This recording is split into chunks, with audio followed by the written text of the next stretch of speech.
Welcome to No Options with Ty Gibson, the show where life's toughest trials become the foundation for your greatest triumphs. Real stories, raw conversations, and the unwavering belief that you were built to overcome. Now, here's your host, Ty Gibson.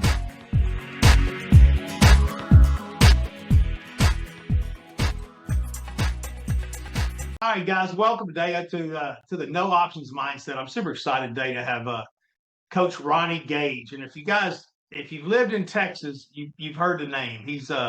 He is one of the most winningest coaches in Texas history. Coach, thanks for joining me today.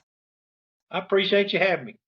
Yeah, we talk a lot, Coach, on this podcast about just adversity, right? I mean, we all deal with some form of adversity, and even people like you that have had all this success.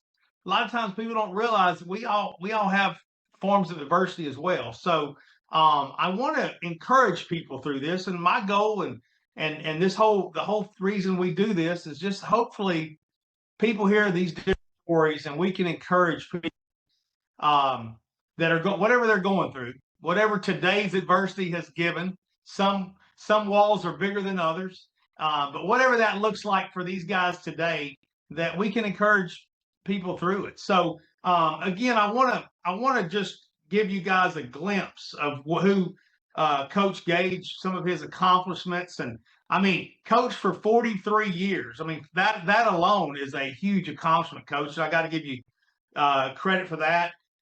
State championships, you've won some state championships, and also been in the Texas High School Coaches Hall of Honor. So it's not just an everyday coach. I mean, Coach Gage has really accomplished a lot. And here's one of the things I read that I thought was one of the most a really cool thing. 40 kids, 40 players, over 40 players that he has coached has now joined into the coaching career. And maybe more by now, Coach. I don't know, but I would tell you that says a lot, because as we all know, coaches sometimes are our biggest influencers in life, and y'all play a lot more roles than just being a football coach, and father figures and mentors, but Coach, I just want to tee you up, and again, thank you for being here. But if you don't mind, tell us a little bit. I know you spent some time at Louisville, because we now have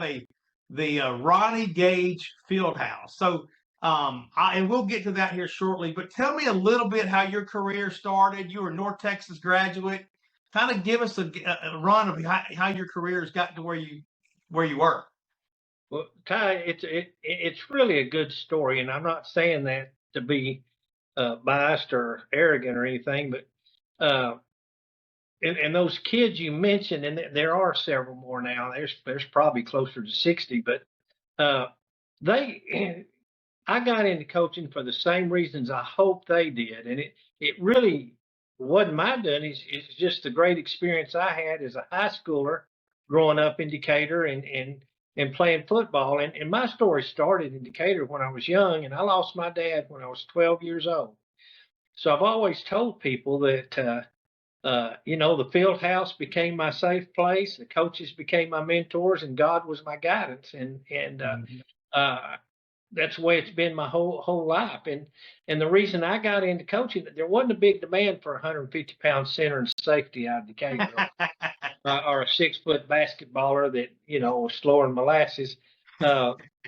So I knew if I wanted to stay in athletics, I wanted to get into coaching. So I knew at a young age what I wanted to do. And to be quite honest, I'm not sure I would have graduated college had it not been for that motivation. And because I didn't enjoy school, didn't enjoy going to class, didn't enjoy it, and didn't know what I would have done. And but I always wanted to be a part of athletics and be a coach. I wanted to be like those guys that mentored me, so I was able to follow through with it and got into it, and my goal was just to see how far it could take me. I never set any just standard goals. I just wanted to see if I could ever get to a point where some of those guys I really looked up to and knew about, I could reach that level, and not really ever anticipating that, but ended up having a great career over 40 years, and honestly don't regret a second of it. So my upbringing was small boy in small town, and athletics was big in Decatur, always has been, always will be, and had a great experience, and got in it, under the mentorship of my head coach, Neil Wilson, hired me as a freshman coach my second year in coaching, and in Louisville, Texas. And uh, so I spent 9 years there and worked my way up to coordinator, and then I got my first head coaching job at Northwest High School, and it certainly wasn't the Northwest it is today. Uh, Not a lot of people were pursuing that job, but had a little success there. We were able to turn the program. Neil hired me back as a head coach in Louisville, and he was probably the closest thing to a father figure I had over the years. I had 43 years of experience with him as a player, or coaching beside him, or working under him, and him being the AD and me the head coach. And so I had, I had great leadership, great mentorship, had great coaches, and any success I've had over the years, I give all my coaches. You're only as good as the people you surround yourself with, and I've worked with some of the best guys and best coaches that this profession has to offer. So I've been blessed, man. I've had a blessed life, and it's been a fun ride. Well, Coach, you mentioned some of those mentors early on. What do you think? What was some of the things that they did for you that made you want to follow that suit? I mean, was it just like you said, a father figure? Was it just what were some of the things these coaches did as you as a player that influenced you so much?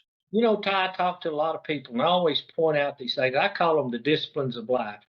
But they taught me, work ethic. They taught me commitment. They taught me, teamwork and perseverance. And I could go on and I could name 60 words that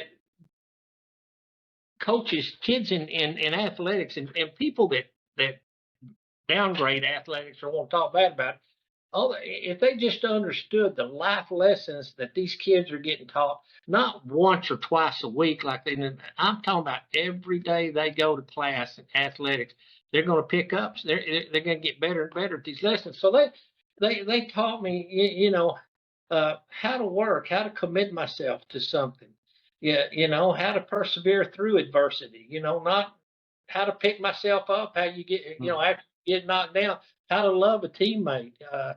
Uh, just millions of things, and that I always felt like was important, and I, in coaching, one thing that helped me in was dealing with, growing up without a father for the latter part of my life, my youth, and so when I was dealing with kids that had problems, I didn't let them use it as a crutch. I was probably, I'm not going to say I wasn't sympathetic to the fact they had problems, but I didn't let them ride that thing. It still comes Right. down to making choices, and that's what my coaches taught me. It's your choice on what you want to do and where you want to go and what you want to be, and but you've got, there's a price to pay for it. It doesn't come easy. Things don't happen by chance. You got, and so I learned those things at a young age, and that's something I carried with me all through my coaching career. That's awesome. And I love hearing those stories because I talk about it all the time about, I was raised one of those, I grew up in Southeast Texas where my dad was one of them that said, "Hey, get up and dust off." And I really, at the time, I didn't think it was the best thing ever, but it's really equipped me for the path that God put me through, the path of God's plan, right? With all these different adversity. But it really, at the time, I didn't realize I was really getting equipped to prepare for the road I had ahead. And that's, and I think that's what you're talking about. Some of these things that we learn early on in seventh grade football and eighth grade and on in these schools is really equipping these young men to be ready to whatever path they're running into. So, and as we talk about, not always the paths are the best, right? I mean, we all run into challenges, and no matter what type of lifestyle you're living, you're going to have challenges. And I think coaches are some of the best that have taught that, and really shown us that we can, like you said, get back up after we got lit up, or we, whatever the case may have been. But they teach us that, hey, there's another play, there's another time, there's another game, there's another season. Let's just keep working as a team, as a, and I talk about a lot, a lot of it is so much of our mental state, right? Just being able to have confidence in ourselves. And I think that's taught so much in sports. And I can imagine as a coach, you were able to, instill that in a lot of guys. But 1993, coach, you won one of your state championships. Tell us a little bit about that. Was that your first one? It was my first one, and I think every young guy that's grown up through athletics, or really any kid, girl or guy, at one time you've talked about, we're going to win a state championship. We're going to win a state championship. Well, the percentage of those people that win those things, when you're young or you're part of a team, are very minimal. That's what makes them so special. They don't give them away. And so I never dreamed, and that's something I never set a goal for when I got into coaching.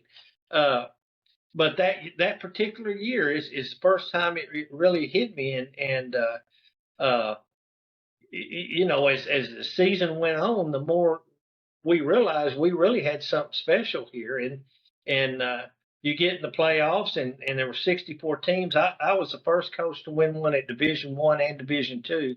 Back then they weren't balanced. Back then Division I had fewer schools than Division II, 64 versus 32. So we'd start out 64, and then we'd cut it in half. So this week there's 32, then there's 16, then there's 8. Well, you start getting down, to 8, 4, 2.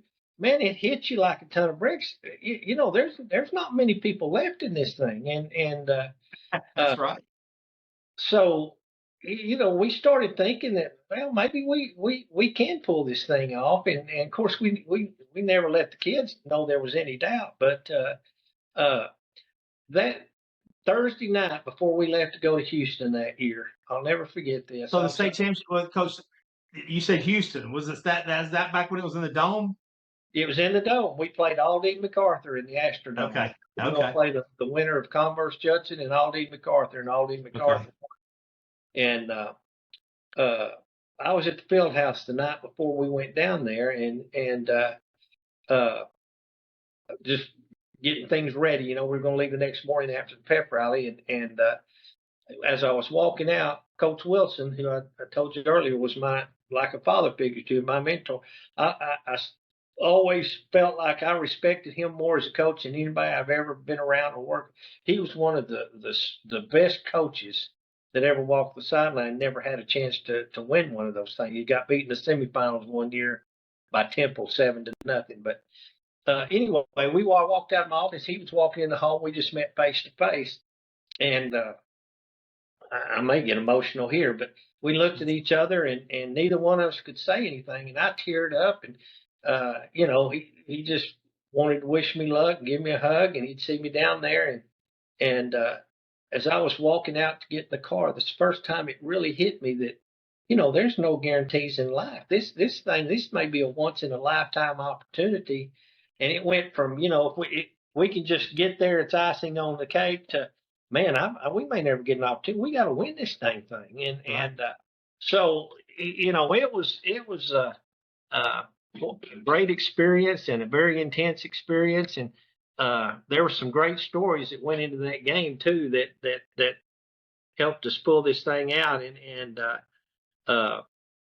But we were able to pull it off, and to win it that year, we overcame there was the quarterbacks took the game over. They had a guy named Odell James who went over later on, played at Baylor, coached at Baylor. He's now a high school coach in Aldine, and we had a kid named Chad Nelson, and the two quarterbacks, and it was just back and forth. It turned into a track meet, and they scored with about 2 minutes and 50 seconds left, and we had one timeout left, and in our offense, I was a hard-headed coach. I ran the ball. We were an option team, and people always said you can't come from behind in that offense. Well, we took the ball on our own 20 and drove it down the field. And we got to midfield, and we still had our one timeout left, and we had a 4th and 1. And I called timeout, and the quarterback came over. And coaches, they hover around you. They always got all these ideas. Well, the championship was on the line. It was 4th and 1, biggest play of the game, and I turned around and I felt like I was on an island. There wasn't a coach point. And I'm looking at my play sheet, and it's blank as a white sheet of paper. So Chad looks at me finally. He says, "Coach, it's like a movie." He says, "Coach, if you'll run tinker," which was just a word we had we could run a naked bootleg off any play we had by just adding the word tinker. And usually he and I are the only one that knew it. Because I wanted kids to carry out fakes and go hard and all. So I said, "Okay, Chad." He said, "If you run tinker, I'll get it." I said, "Okay."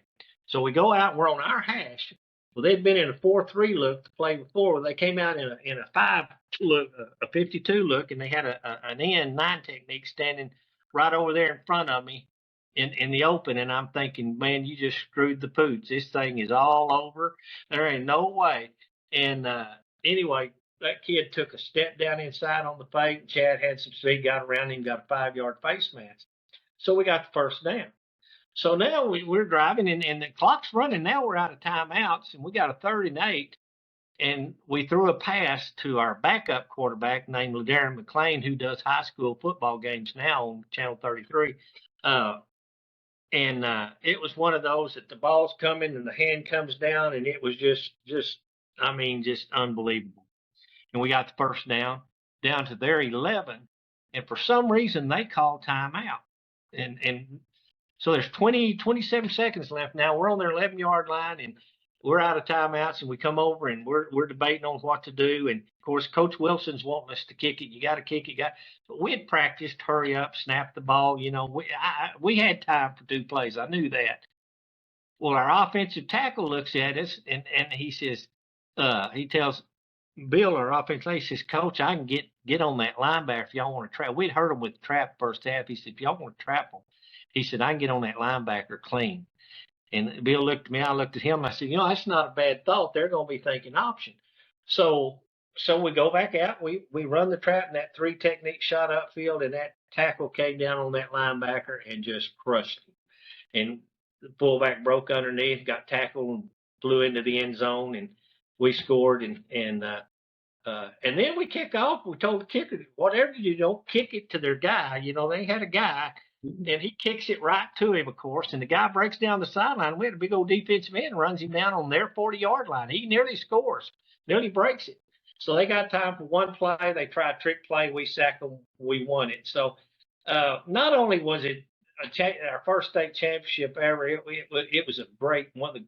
They rated it at one time one of the top 10 games played in the Astrodome, and it was That's awesome. a game. But so anyway, that was my experience, and the first guy to meet me out on the field when it was over was Coach Wilson. And that's well, like you said, there's so many stories behind the game, right? And I mean, what I can't imagine. I bet to this day, still that team still probably. I mean, they all have great memories of it. But I mean, do y'all still get together or anything like that, Coach? They had us at homecoming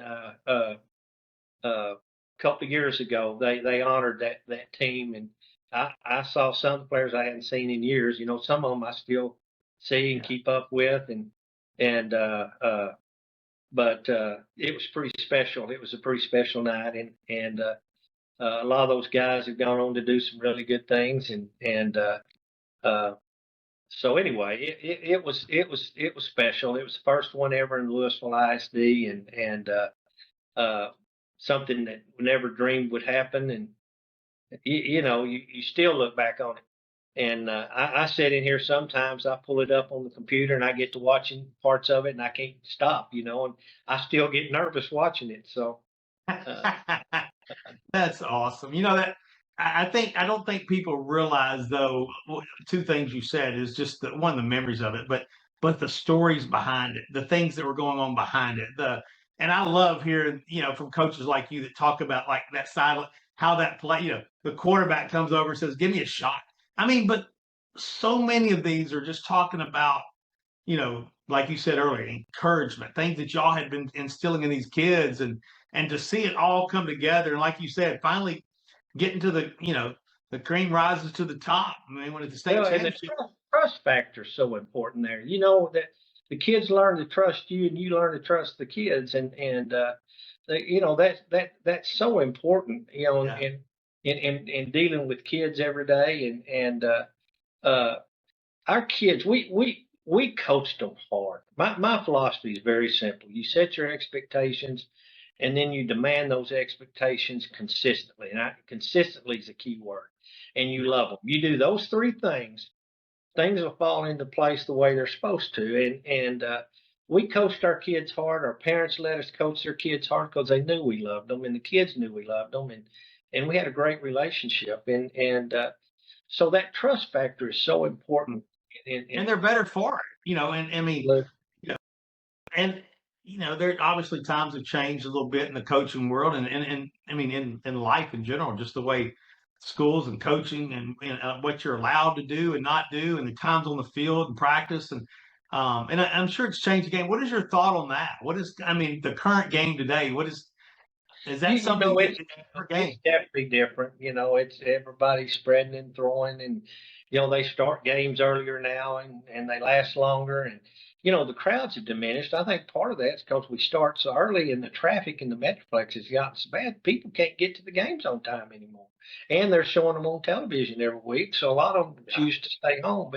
But the game's changed, there's no doubt. But you know what I hear all the time, the kids have changed and you can't coach kids like you used to. And I just don't buy into that. I think you can still hold kids accountable as long as they know you care about them. And it goes back to that simple philosophy: expectations, consistency, and the demands of those. You can't coach them hard one day and take the next day off. Well, we're not going to do anything today, or we're not going to go as hard. You got to be consistent with the demands you have on kids, and you got to love them. They got to know you sincerely care about them. And I think if you do that, kids are kids. They're going to adhere to what you do. What's changed, Ty, to me, is the culture around the kids in the schools, and it's so much harder. The expectations of the parents, that they've all got scholarships and money on their, and blinking in their eyes, and Right. and the jealousies and things like that. But kids are still kids, and I still believe, until somebody can prove me wrong, that you can still coach kids hard and get by with it. Yeah. Well, good. I love that. I mean, in fact, just talking to you, it brings back a lot of memories from my old coaches. So, so we talked about some of your success, but there's actually a lot more. That wasn't your only state championship. Tell us a little bit about the next ones. Well, the next one was really a great surprise with just a tremendous group of kids. These kids, two things about this group. Number one, we played 15 games that year and we never peaked. We were still getting better week 15. And number two, the chemistry on that team was just unbelievable, unbelievably strong. And I used to tell reporters before I talked to them about what to expect on a certain team, I'd always tell them, give me a few weeks and let's see how the chemistry comes together. To me, that's maybe the most important thing you got to have in a team is team chemistry, and it was unbelievable. And it's a good story about that group. And what year was this, Coach? Just so we all This know. was in 1996. And I got a 1996. call to apply for a job over in HEB. So I went over. You're always, it's nice to be wanted. And I interviewed and, made the cut. And they were fixing to call me back. And I called them and backed out. And they asked me why. I had a reporter ask me why I backed out of the job. I said there was just something special about that group of kids I had. Our weight room burned down that spring. We had to makeshift a weight room. And we didn't have but one kid who was a junior that year that went on to play at North Texas. We didn't have but one Division I football player on that team. But I call them a bunch of backyard players. They grew up playing ball. They were, like we grew up always outside. They loved each other. They had fun with each other. They played hard, played extremely hard. And it was just a dream come true. And so there again, we got on a roll, and they just wouldn't be denied. And both those years we played some really tough opponents in the playoffs. I mean, some really good teams. And man, that year we just walked through. We walked through the playoffs, and they just they were just unbelievable. And Now, what do you say of the two state championship teams? What you talk about culture, and you talk about some of that. Would that be your number? I mean, of those two teams, what was similar in those two that you felt like made them? both teams had great work ethic. Both teams had great work ethic, and both teams cared about each other. Both teams had good chemistry. It's just the '96 team was a strong. I've never been around a team that had that kind of chemistry.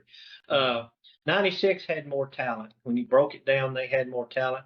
But the '93 team, the '96 team just loved each other, and they just believed they could beat anybody. And man, we beat some good. We played Duncanville that year, which was the same head Bob Alpert who had been at Irving MacArthur or Aldine MacArthur he'd got the job in Duncanville. So we're playing him again for first round, and they were 10-0. And if we hadn't won it that year, they would have. And they had a kid named Ricky Williams that played at Texas Tech,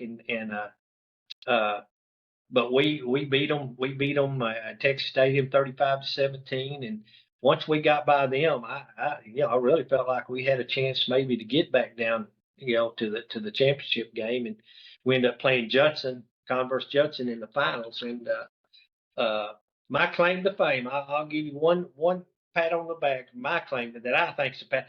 We played in the Judson game, and we rushed for 538 yards. We scored 58 points, and we didn't throw one pass. And I don't think you'll ever see that again. No, probably not.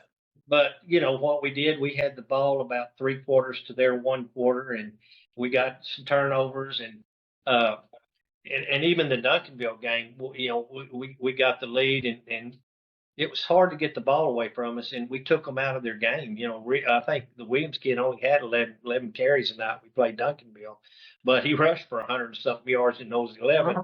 So, fortunately, we took them out of their game plan. Yeah. And then Judson's kind of the same way. You get behind, people start pressing a little bit. But we were all about just line up. If we can whip you, you better get ready. And we tried to control the ball, give it up on their end of the field, and have a great kicking game, play good defense, and that's both teams were similar in that effect. That's awesome. And I love hearing, because it's always interesting to me about what makes, because you go to some of these games, especially these round 2 and 3 games, and there's some great teams that never make it. And you're like, man, what is that? What is that little difference of those teams that just that do get there? And you see a lot of them that are consistently getting there. And it's always interesting to me of what is that chemistry? What is that just gets them over that? Well, it's a fine line, and one thing in both teams, I will say this: both years, and every time the ball went up there and it was tipped, we caught it. If the ball hit the ground, we got on. And we went through both years without major injuries during the playoffs. And there's just a lot of luck. There's a lot of things involved in those things, but I think sometimes you create your luck too, and your approach and the things you do and your expectations. And we just didn't turn it over a whole lot, and so we just the ball bounced our way both years, and there was a lot of similarities in that too. We had our turnover ratio was way above their opponents in those playoffs. You said something really interesting there, though, Coach. You said a lot of times you create your luck. And I think that's that's something we can all talk about even in life, right? I mean, I think we talk about positive thinking and doing the right things and working hard and having the right mindset. But I think a lot of times, in fact, I was talking to a guy the other day. He's talking about this person always just seems to get lucky. And I said, I bet if you go look at that lucky person, there's a lot of work going behind the scenes to get to that lucky position. Absolutely, 100%. So I think that's kind of life, right? I mean, we got to look at it sometimes. Okay, we got to sometimes just go look in the mirror and go, we're the ones that can make the difference. And I think that you and I love that you brought that up about the team, you do create your path a lot of times, right? And we gotta. So I think choices are always real important in Well, a football they game. don't hand that stuff away. They don't give it away. And I tell young coaches, when they get ready to start looking for a job, don't sit around and get comfortable and wait. It's not gonna come fall in your lap. You got to hustle, and Yes, it's the same way in athletic. You got to hustle. You got to work. And you Mhm. can't ever get comfortable. From game 1 to game 15 or 16, whichever year Mhm. we played.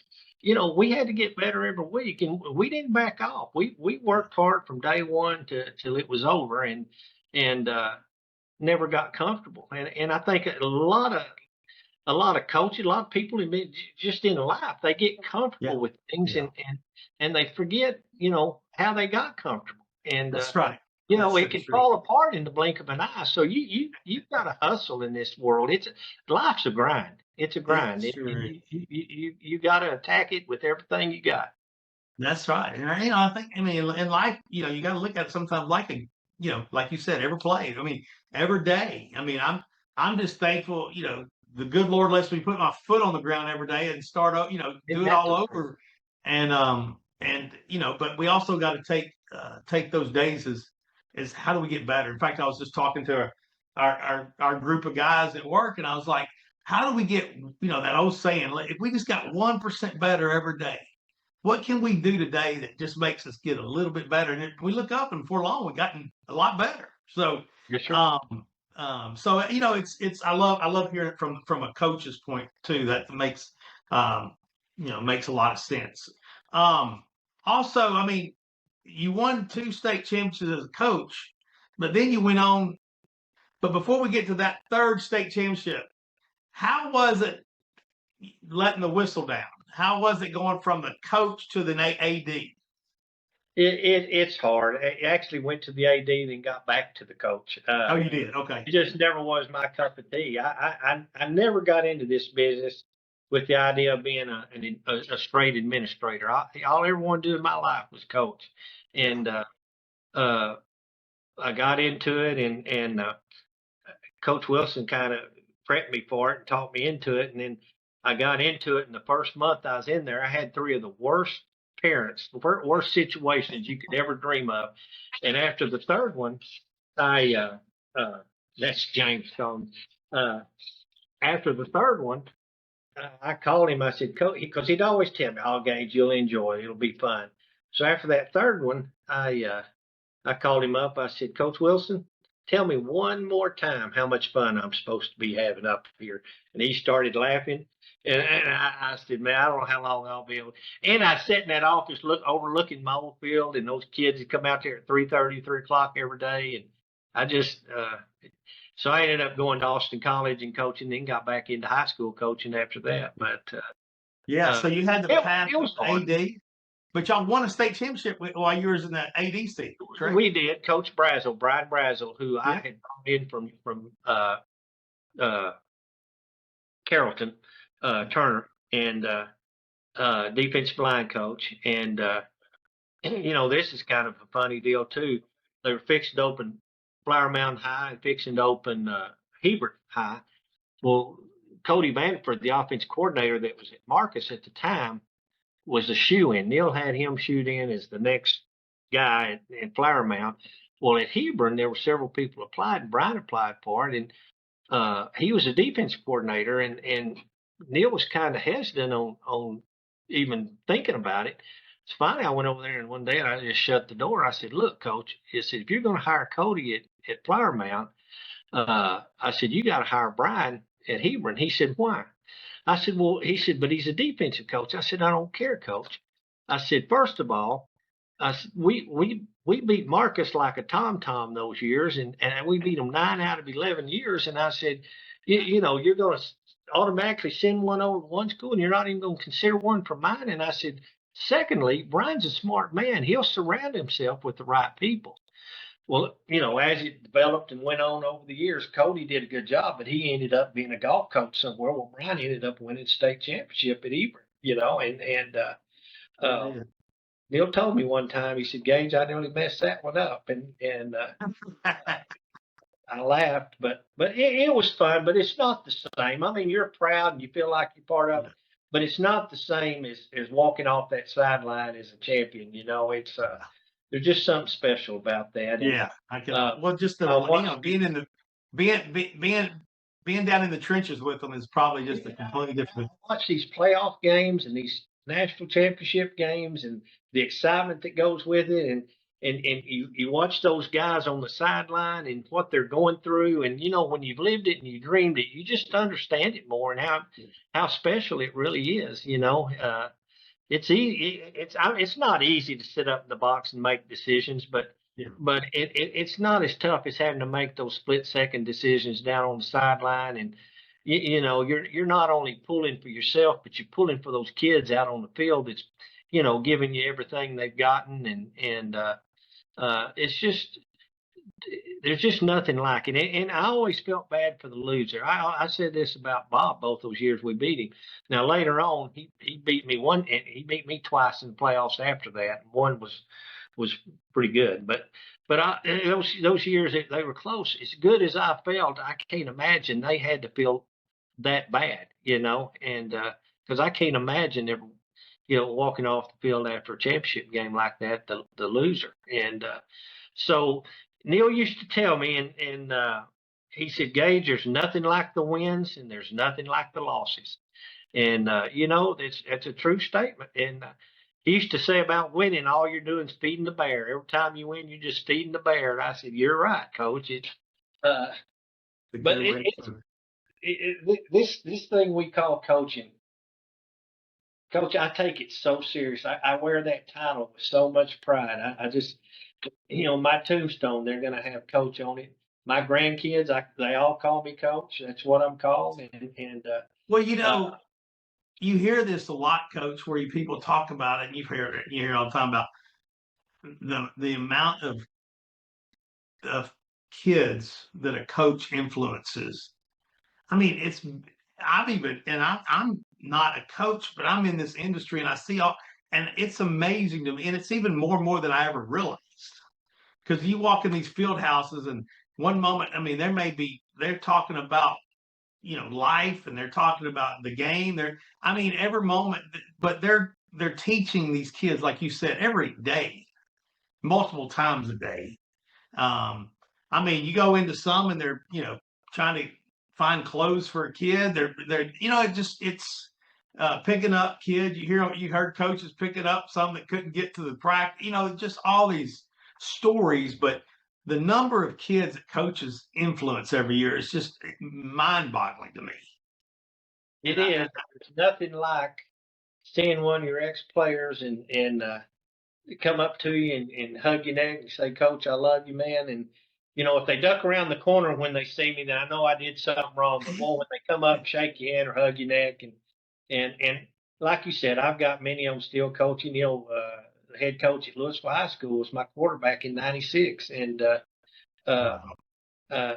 it's just some of them are like kids to me, my own Yeah, kids. I think that yeah, much of them.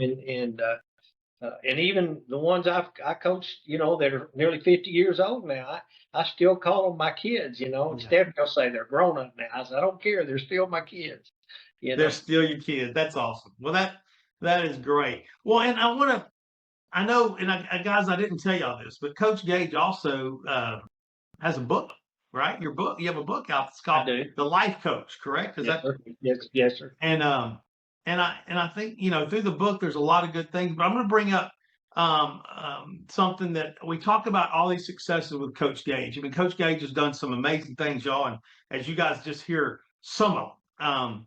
And again, then all the stories behind the stories of the influence that you had on these kids. But in your book, Coach, we talk we talk about adversity here.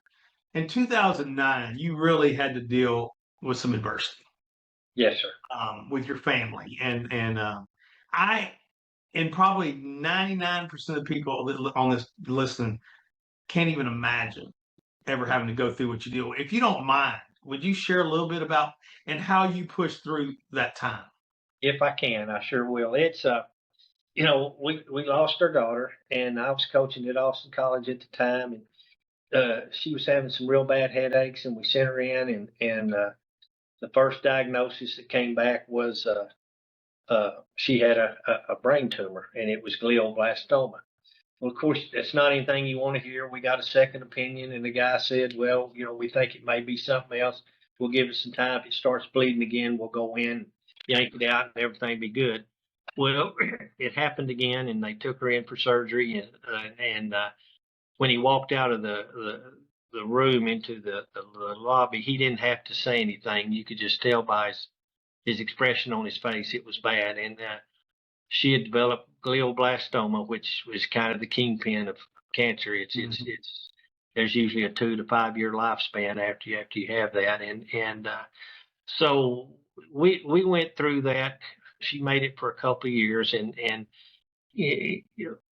what a courageous, tremendous young lady she is. She just she was a person that always made people feel better around her, even when she was in the hospital. Those nurses loved her, and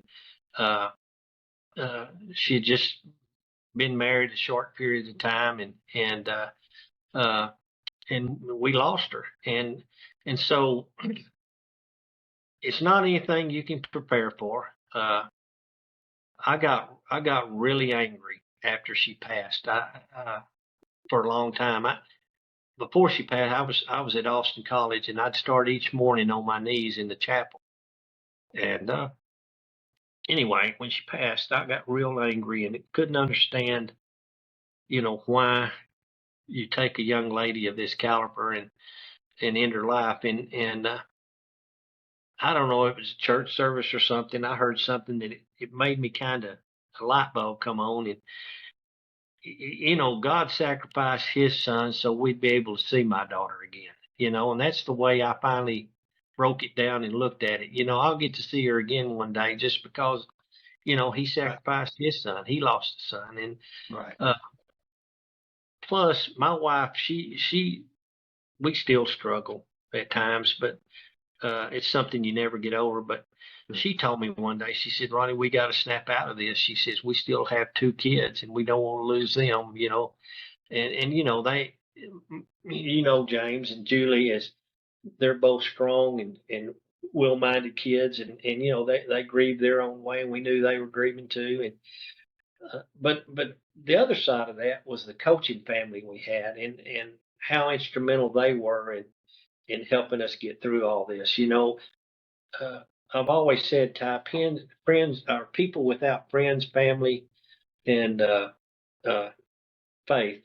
I don't know how you make it in this world. I really don't, because I'm not sure I could have made it through that without the support of so many. And so my coaching family was real instrumental in helping us through that. And we still got 2 beautiful children. We've got 6 beautiful grandchildren, but Jess will always hold a special place in her heart, and we know she's in a good place, and it's made us stronger. But it doesn't ease the fact that she's gone. Right. Well, I really appreciate you sharing. And I know it's like you said, it never gets easy. But just to, I think from you and your book and public speaking you do, just to help encourage people through. I mean, God's got a plan, like you said, and I love your story. He gave his son so that you can see Jessica, and I think these messages like this to encourage other people that whatever they're going through, and we're Christian folks, and I hope if you're going through something, if you wanted my recommendation, I'd say find a faith-based church and help. And there's a lot of help there, right? Because if you're not, it's hard, like you said, without friends and family and faith. And this world's a hard place, and we got to put our arms around each other sometimes and pick each other up, and just like on a football field. Life is hard out there, but I'll tell you, I don't know Julie. I look forward to meeting Julie, but I know James is a good one.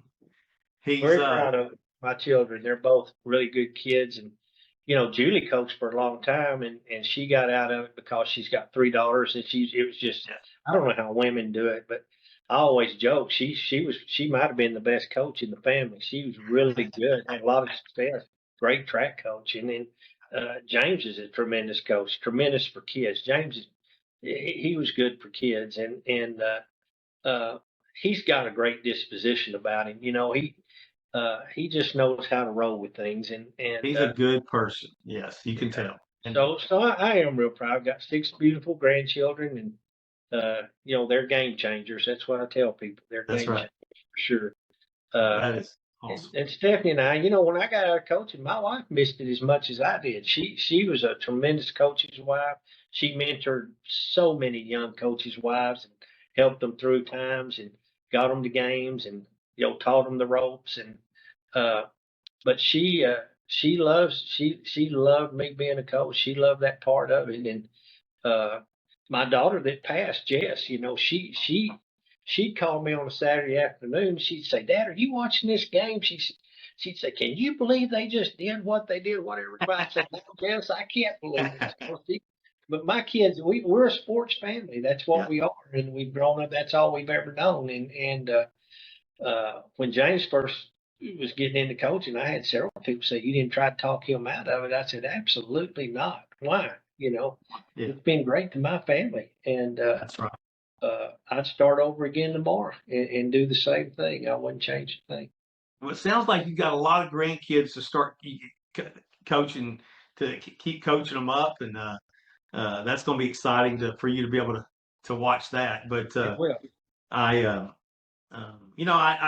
it's to me, it's always interesting to hear from coaches, and then like you said, you hear so many bad things about coaching now, this and that, and I love hearing the positive. Well, and we talked about that. We can find negative in everything, There's a but when bad you look at apple in every profession, no doubt about it. that's right. But I can guarantee you this: 95% of the coaches that are in this business are in it for the right reasons, and they're good for kids. And if you're good for kids, and it's all about relationships. You've got to build relationships and be able to communicate and like we've talked about. You got to have a little fortitude about you and thick skin. You got to have thick skin this day and time. Good gosh. That's so true. So true. I want to, I guess a couple more things I want to learn from you though on this stuff. Um, so you got a book, right? You got a Yes. book now. Where is there a place that people can purchase this book? You can go to Amazon, Okay. uh, and or I still have. They can contact me at Okay. that my email rgage at or Ronnie L. I'm sorry, Ronnie LHS at gmail.com. RonnieLHS@gmail.com. So Yes, sir. you guys are looking for a book, and I mean, coming from a, and I love the life coach, right? Because we can relate so many things that you've done over the years with kids and coaching on the field to everyday life. And I think if we would listen to some of our old coaches, we'd probably be living in a better place. And as we talked about, be equipped to really handle some of the things that life is throwing at us today. Well, the subtitle of the book is "Small Town Lessons on Faith, Family, and Football," and it goes back to a lot of the things we talked about and the adversities we've had to overcome over the years, and the ups and downs, and the good and the bad. And you talked about those championships. There's about 3 games on my bucket that it's not the wins that stay with you. It's those tough losses. I've got about 3 losses that they still haunt me to this day. Uh, but it's that's the kind of profession it is. It's up and Yeah. it's down. If you're not strong and uh, you're not going to make it in this profession. You got to be tough minded and uh, you got to. Like I said, I never set a lot of goals. People talk about setting goals all the time, and I think it's probably the best route to go. Uh, but my goals were kind of set as I went along.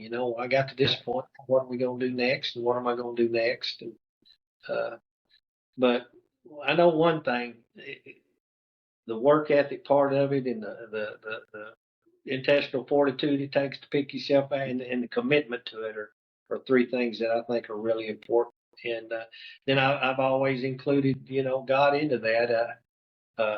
As I told you, He's always been my guidance, and uh, He's helped me through some very tough times, off the field and on the field. Well, on that too, I mean, we've all, and we don't always, I mean, we fall off that wagon a lot of times too, right? And then but the beautiful thing is that He forgives us, and we keep fighting, right? We just keeps giving us. He's one guy that never gives up on us, That's right. That's one guy that never gives up on us. So true. Well, so this may be a tough question for you, but you've coached a lot of really good players. Yes, sir. Can you give me a couple of the top players that you coached? I can. People ask me all the time, who's the best athlete you ever coached? The best athlete I ever coached, a kid named Metric McHenry, and he played on the '92 team, and he went to Tech and just had all kinds of ability, but he got off to school and just didn't do the things he needed to do. He could have made it, in the league if he had stayed with it. Mm-hmm. But the best player I probably ever coached was a kid named Shannon Brazil. Now, he may not have had the most athletic talent. Shannon, I want you to think about this, started 54 games for me at Louisville High School. He started as a freshman, and you count all the playoffs, he started 54 games for me. And linebacker, he was an all-state player as a sophomore. And he went on and played at TCU, was co-captain on the TCU football team. And his brother that year, the first year we won it, his brother was the fullback that scored the winning touchdown. We called him Junior. And then his little brother played on my '96 team, was a running back. And that game, I told you, we rushed for 538 yards. I had four kids, count the quarterback there, fullback, both had all rushed for over 100 yards in that game. So wow. It was a good family. That's good genes. They were all pretty special. But Shannon, he was a special kid. He really was. He was a good football player. Yeah, real good football player. Well, that is awesome. Now, what if you could leave just in general? What would you leave with our audience of just something that you would encourage? Words of encouragement to get over adversity. What are some things you would say about that? You gotta let your kids be kids and let it all fall into place. I had a dad at one of the last places I coached. He came in one morning and said, "Coach, can I talk?" His kid was a Division I football player, and he was going to get scholarship. But this was the spring of his junior year, and he asked me about a camp, and I said all those camps are good. He said, "Well, that's good." He said, "I've already got signed up for 4. I've got room for one more." And he said he's going to play summer baseball for some guy that played for Noah Ryan's son or something, and at TCU, and he was going to play summer baseball, but he's still going to make it up there every morning for summer practices. And I looked at him. I said, "Mr. Fuller, can I stop you for a second?" And he said, "Sure." I said, "I want to ask you a question. When's he going to get to be a kid?" I said, "When's he going to get to go fishing?" And he looked at me kind of funny. I said, "No, I'm serious. When's he going to get to be a kid?" I said, "You've got his whole life lined out for the next 6 months." And I said, he's got to have time to just be a kid. Let it all fall into place, And always encourage and always support. But don't try. If you heard this saying, don't lay the path for them. Let them find the path. And I think that's one of the biggest mistakes and it's easy to do. I've probably done it with my own kids. You just always want them to do well and be good. And I go back to kids that weren't as good, that played for me, and in off season we would. And even during the season, we would take time at the end of practice to single out certain kids that had a really good day. Well, in all season, I tell my coaches, find them, but find some of those kids that aren't and I call them ghost players. Those are kids that are part of the program. They're just happy to be there. They'll do anything you ask them to do. Their playing time's limited. They just want to be a part of it, you know. But those kids, you brag on them a little bit. What's the first thing they're going to do? They're going to go home and tell mom and dad, guess what? Coach bragged on me today because I worked hard, you know. And you've got to have those kind of kids in the program. Well, to keep those kind of kids in the program, you got to encourage them, and that's what we need to do with all of our kids, even the good ones. You got to encourage them and keep them on the right path. Don't lay it for them; just keep them on the right path. And Right. I think that's one of the best gifts a parent can give their kids is to love them and encourage them and be proud of them. Just support them, you know, just support them. Yeah, and those are that's great words because we all, I mean, in all form of family, we all need encouragement, whatever Absolutely. form of people, wherever you're at in life, everybody needs encouragement, and we don't know what the person next to us, what their day has been, or what they're going through, or whatever that looks like. So, excuse me, I always say if you know, when you step out into the world, try to encourage somebody, find something positive about something, or don't say anything. Sometimes I always say if you can't, find that positive thing, and see if we can just help encourage it. You just heard Coach Gage talk about when you encourage people, how they, blossom. And I don't think sometimes it's not just kids. I mean, that's an adult and coworkers and friends and things of that nature. So find something And don't positive give up about. on them, Susie. Don't give up on them, Susie. You know, I've had coaches question me because I've let kids come back out that had quit or got kicked off or whatever. You know, my comeback was always why. You know, what if it works out? What if it comes back and it works out? They've changed. If they haven't, all we've lost is a little time. But if they come back and they change, we've gained. That kid's gained. We've put him in a good place. You know, we've given him up. And so, you know, I just think we got to look at kids and understand, like you said earlier, that a little bit about what they're dealing with every day, where they come from, and now every kid you can't save every kid, and not That's every right. kid's going to make it. And when they start pulling the others down, you've got to pull the plug. But man, that was a last resort for us. We tried hard to keep kids, and I'd like to think we had good success to keeping kids in the program. It obviously worked. So that's all. I love.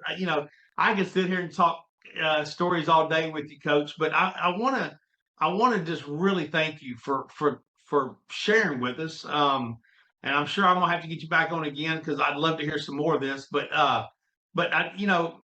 want to thank your wife too, because as behind every good coach, they always say is a wife that really has been supportive. And you brought that up, and I've met your wife, and she's a wonderful lady, and I know there's a lot of support that goes on behind that as well. So, but thank you for sharing, and I really think your encouragement and all that will help others. So, I really appreciate you jumping on with me today.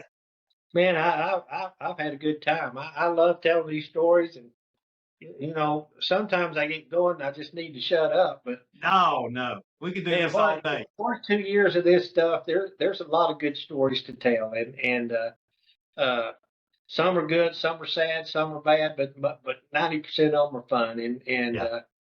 it's a great profession, and again, I'm proud to carry that title of coach. It's important to me. It's important to my family, and to all those coaches out there, man. I admire you, and I'm so proud that you're a part of this profession. And it's all good, all good. That's awesome.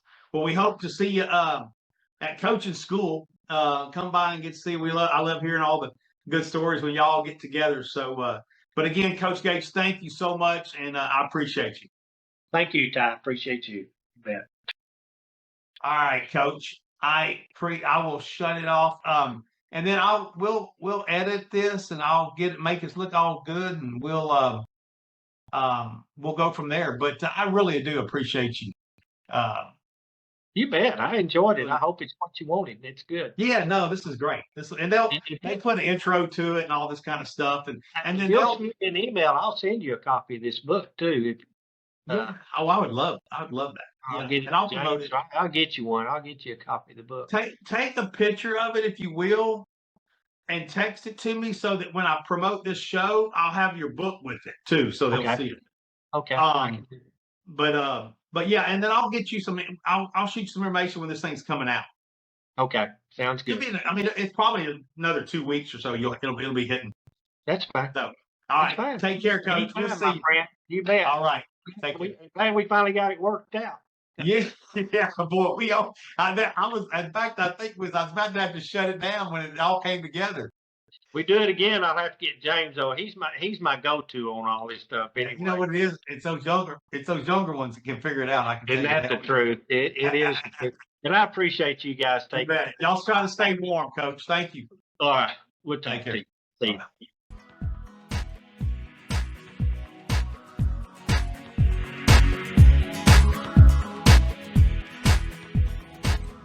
Hey guys, thanks so much for listening to No Options. If this episode spoke to you, please take a moment and leave a review. And more importantly, please share it with someone who may need to hear it. You can find more stories, resources, and ways to connect over at my website, tygibson.com. And that is Gibson with a P, TYGIPSON.com. Remember, no matter where you are, your story isn't over yet if you live like you have no options. I'll see you next time.